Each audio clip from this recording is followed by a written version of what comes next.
The Capital Connection is a production of WAMC Northeast Public Radio. David Gustina is the producer of The Capital Connection. Support comes from United University Professions, representing 37,000 academic and professional employees at SUNY campuses and teaching hospitals across New York State. Frederick E. Cole, President, uupinfo.org.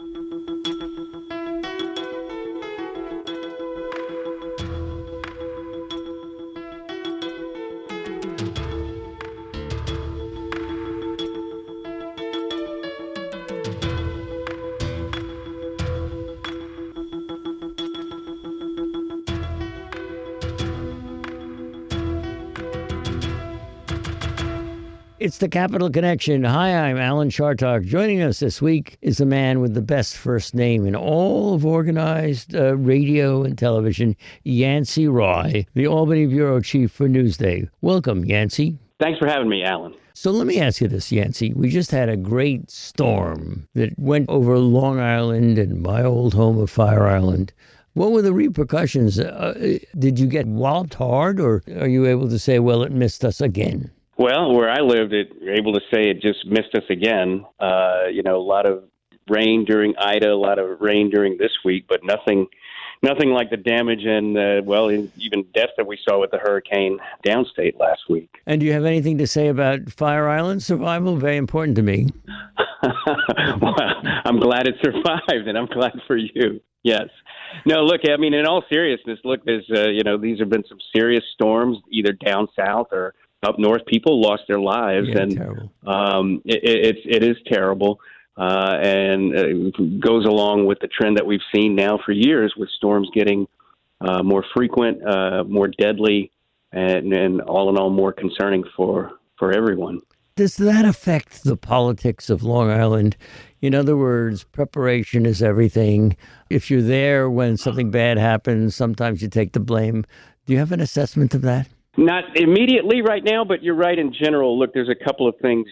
Long Island it has been hit by big storms before. Of course, Sandy, we all remember in 2012. And Long Island has always had a lot of problems with the electrical grid. It's run by the Long Island Power Authority. It's always been a political lightning rod. There's questions about whether to make it a true public utility or keep it as operated by the LIPA board, but run by a real electrical company. That's always fodder for politics down there. There's some bills floating around. They've got some bipartisan support on Long Island, which would convert LIPA into a full-fledged utility.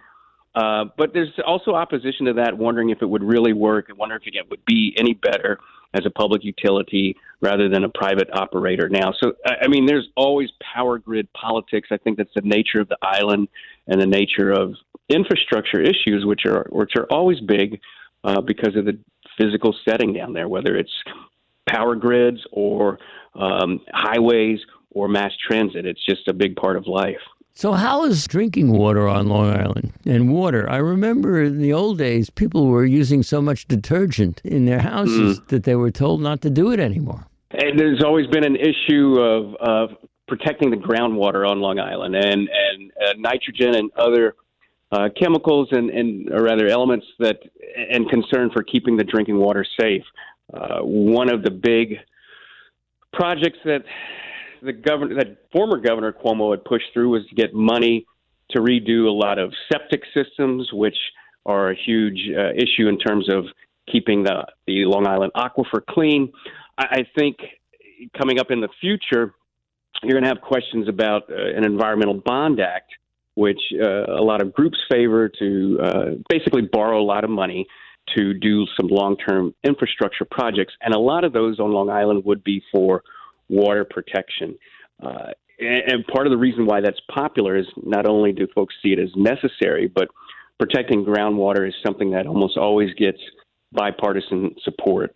Republicans and Democrats support it. It's one issue where Republicans who might be opposed to a lot of other environmental laws or regulations are usually on board when it comes to protecting the aquifer. Okay, Yancey Roy, let's go right to ex-Governor Cuomo. It's as if he's just disappeared. People thought he might want to run again, that he might come into a primary, but he's gone. What do you make of all that? You know, the interesting thing is it's only been, as we speak here today, a little more than 2 weeks, 2+ weeks, it's getting amazing. close to 3 weeks. Yeah. And it seems like it's been longer. A couple of things on this. It's like Kathy Hochul, who's now the New York governor, has just been on the job less than 20 days. And you're hearing people say, what about this or what about that? Has she done anything for this or that? And sometimes I find myself thinking, well, we kind of do have to realize it's been not even 3 weeks, and you got to, whatever the new administration is, you've got to give them time to kind of get their sea legs, get some people in place, and start doing things. And on the same note, you asked about Governor Cuomo. I think that, it has been less than 3 weeks since the sort of, resigning in disgrace is a way to put it. He left office in the wake of sexual harassment allegations and other issues that were being investigated. I got to imagine he will lay low for a while. I don't imagine, you'll see him out and about. I also have to imagine that there's probably some concern about, not wanting to be photographed out and about. So I'm not surprised that you're not seeing him right now. Now, what happens months from now, a year from now, 2 years from now, I don't know. But it's not surprising that you're not seeing him at this point. And what residuals are there? For example, a number of good government groups have filed a complaint with the New York State Board of Elections against former Governor Cuomo for using campaign funds to pay for a spokesperson who happens to be a former student of mine, Rich Azzopardi, Common Cause, Reinvent Albany, the League of Women Voters of New York State, New York Public Interest Research Group are taking issue with a Democrat using some of his $18 million in campaign funds to pay for Azzopardi.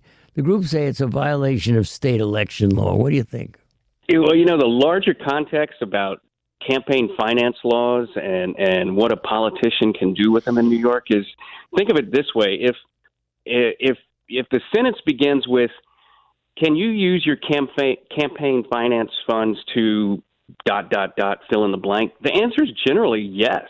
There's almost nothing you can't do with your campaign money short of outright depositing it into your own personal bank account.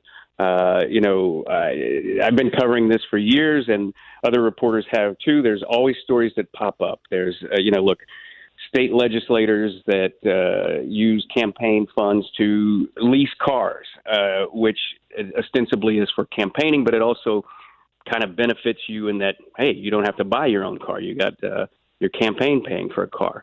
Remember way back when, might remember this doozy of a story where late Senator Joe Bruno used campaign money to put in a swimming pool at like a Republican clubhouse or headquarters locally. They can use money to buy 12 bottles of wine and send it to some local not-for-profit, which provides them goodwill with the nonprofit and is paid for by the campaign fund.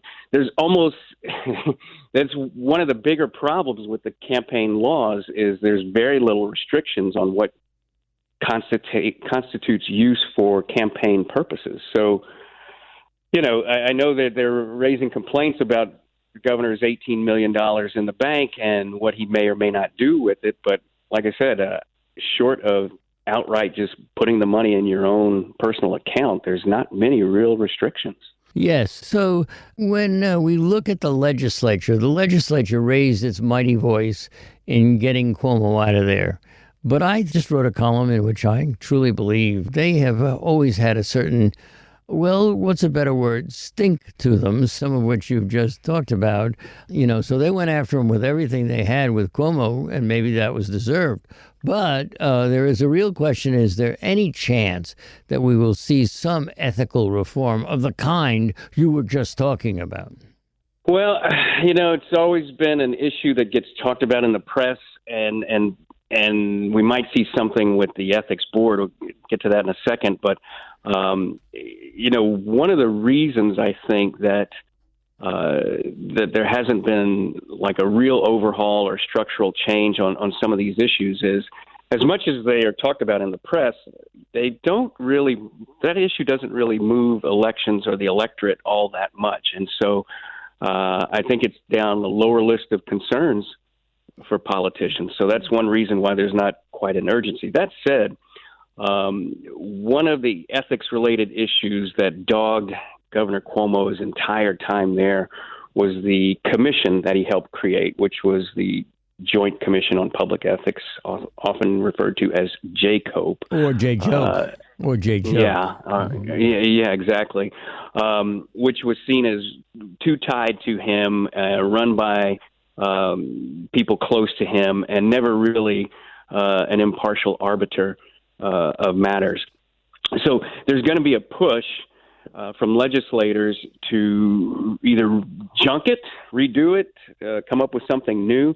The problem is that it's always been a problem for them to come up with something that is truly independent and that doesn't have ties to some of the politicians. I mean, you go way back to Eliot Spitzer, who was going to clean up Albany. He wanted to redo the commission, ethics commission, and what he proposed ended up with would have been a lot of his appointees on the board too. So there's always a lot of talk. We'll have to see if anything actually comes of it, but I do know there is a lot of desire to at least do something about the Ethics Commission, maybe in the coming year when they come back to Albany for the 22 session. Okay, Yancey Roy, let's talk about Governor Hochul and how she's doing. Let's see how to phrase this question. How's she doing? Wow, that was perfectly put. Well, listen, you know what? She hit the ground running with some immediate concerns, all right? One of her first, less than a week in office, she had to address what was the eviction moratorium and the expiration of that with people who couldn't pay their rent because of the pandemic and extending that program some. So she immediately had that. She also immediately had the storms that we referenced earlier. And she's also had to immediately jump on the issue of schools reopening amid COVID and what to do about masks. So in a way, the good news for her is there were some issues right there on the table that needed to be addressed by a governor. You could show a governor in action, taking action, whether it was signing bills, talking about mask mandates, or doing stuff to help storm recovery. You know, she got to meet with President Joe Biden in New York City just a few days ago. I mean, that's always a great photo op for a governor of any state, of any stripe, to be seen in action after a natural disaster, especially with the president.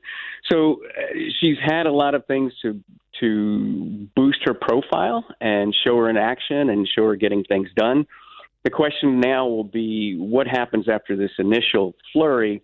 There's a fallow period in terms of legislation before the legislature comes back and you have to start working on a budget. How do you fill the time in between there, either getting your initiatives off the ground and, frankly, also building your profile for next year's election? Okay, and I'm glad you brought us there, Yancey Roy, because she immediately takes office when Cuomo is forced out, and she says she's going to run for a separate term. And there are pundits who are saying not so fast. For example, the very able Attorney General of the state of New York, Tish James, who is, of course, black. And obviously, what happened here is that Governor Hochul named a lieutenant governor who is also African-American. But in the end, if Tish James takes her on in a primary, there's a very good chance that Tish James is going to win. At least I think so. You've got a lot of positioning that's going to be going on in the next few months before January. First thing about Hochul announcing right off the bat she's running for election next year.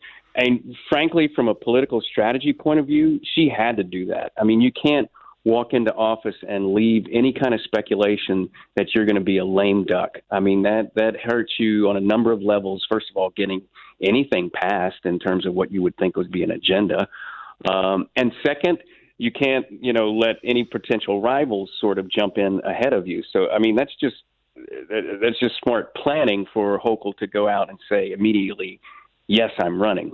Now, looking ahead at the calendar, New York's primaries now are in June, moved up from September from years and years and years ago.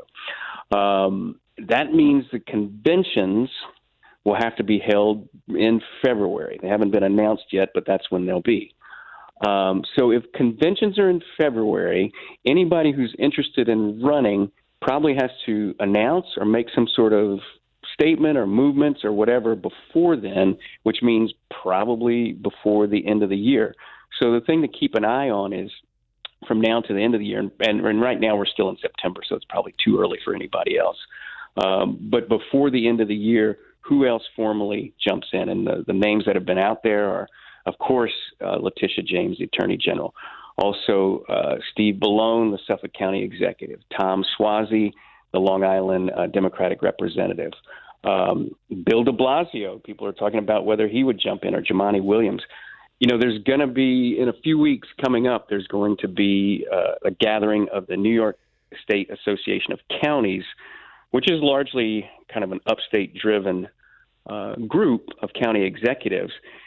And I'm wondering who might go to address them, to address their members, and whether that would be any kind of signal. Let's speculate for a second. If Bill de Blasio, who is leaving as mayor of New York City, decides to go and address the Association of Counties, well, I mean, why else would he do that unless he was really thinking of a gubernatorial run? So there's going to be some interesting things to watch like that if something like that happens over the next few weeks. Of course, Bill de Blasio did not do well as mayor. People didn't like him, and we know that from the polling and everything. What makes him think he can run for governor? Well, I can't answer for him, but I guess if a bunch of people get into this race, and now you've got, let's just, for the fun of it, say you got 3, 4, 5 people, then whoever's running has to start figuring that all I need to win in such a crowded field is 30% or so. And how do I get 30%? And if you're New York City based, if you think you can get that amount of percentage from the city, then maybe you have a shot. So the pathways to victory are going to depend a lot on how many candidates are in the field. And then whether you need 25, 30% to win, or whether you need well over 40 or 50% to win. How important is the woman thing here?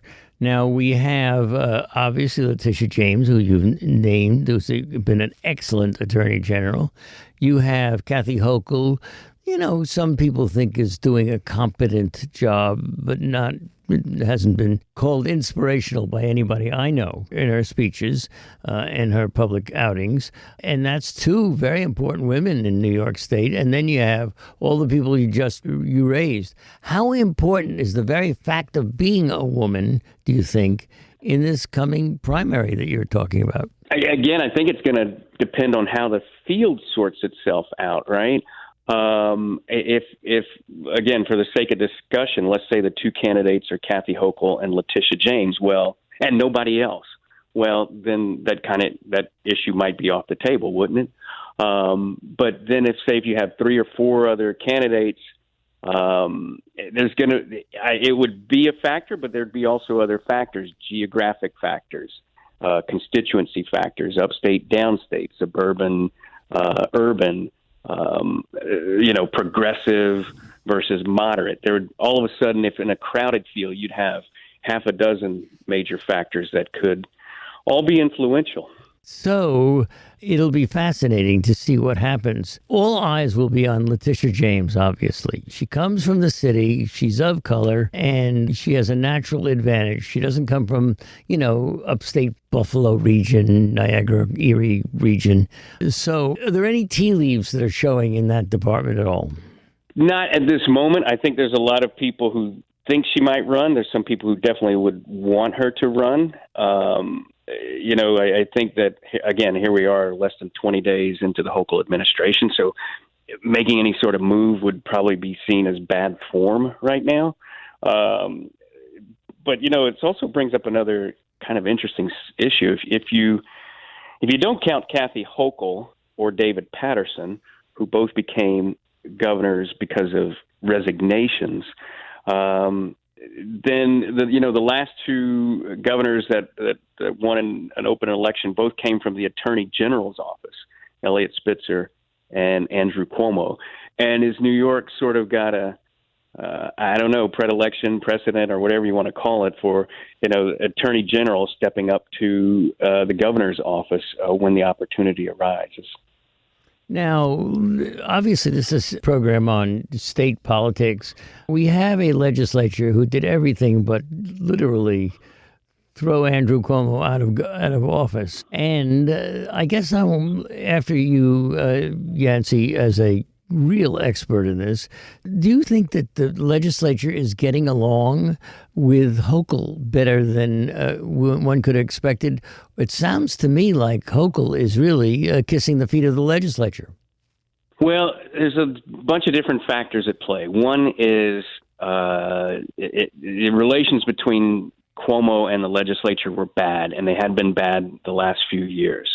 So in that sense, anyone who comes in and changes that dynamic, the relationship's going to be better. Kathy Hochul is also, as part of her strategy of taking office and succeeding in office, is to say, I'm not going to be Andrew Cuomo, and that entails a lot of things, and one of those is getting along with the legislature. So I think you've seen a lot of outreach there. She's also said she doesn't want to do top-down, for example, the issue of whether counties will run vaccine sites or whatever. She says she wants to work with them and not be top down. So you've got that. But then there's another greater sort of context going on here, which is for the Imperial Governorship. For years, New York had a divided legislature.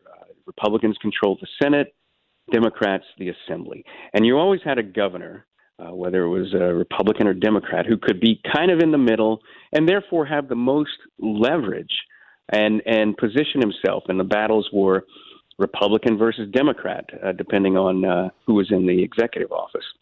But what you've got now is you've got a legislature that's now unified and much more emboldened. It's democratically controlled in both houses and overwhelmingly Democratic.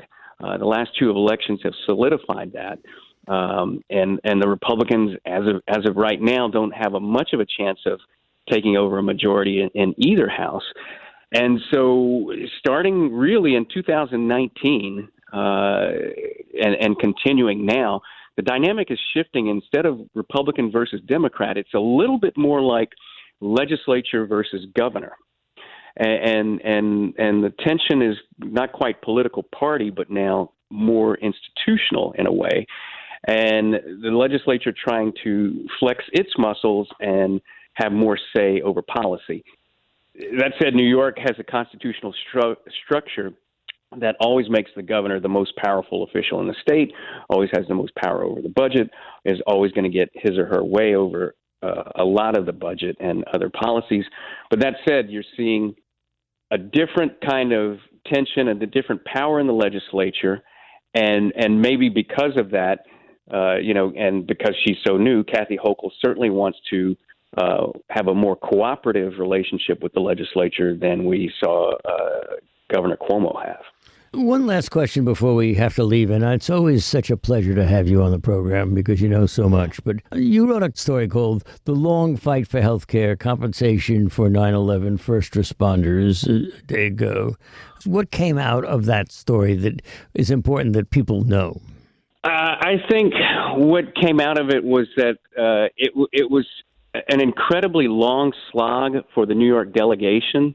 And they narrowly missed winning any money for health care for first responders on many occasions, and that it took a lot of bipartisan effort and some close calls, some votes where They had to call people back in December where they were all trying to leave for Christmas. And, in one instance, Chuck Schumer having to sit down one-on-one with Senator Coburn of Oklahoma to persuade him to make a deal. There's just a lot of interesting steps there. Basically, 99 things had to go right for them to get the aid. Any of them could have gone wrong, but they all fell into place. And, the Zadroga Act and the billions in aid is now law. Yancey Roy, I wish this program was an hour long because, you know so much, and it's always a look behind closed doors that makes it so fascinating to me. We're out of time. Our guest has been Yancey Roy, the Albany Bureau Chief for Newsday. Yancey, thanks so much for being with us. Thanks, Alan.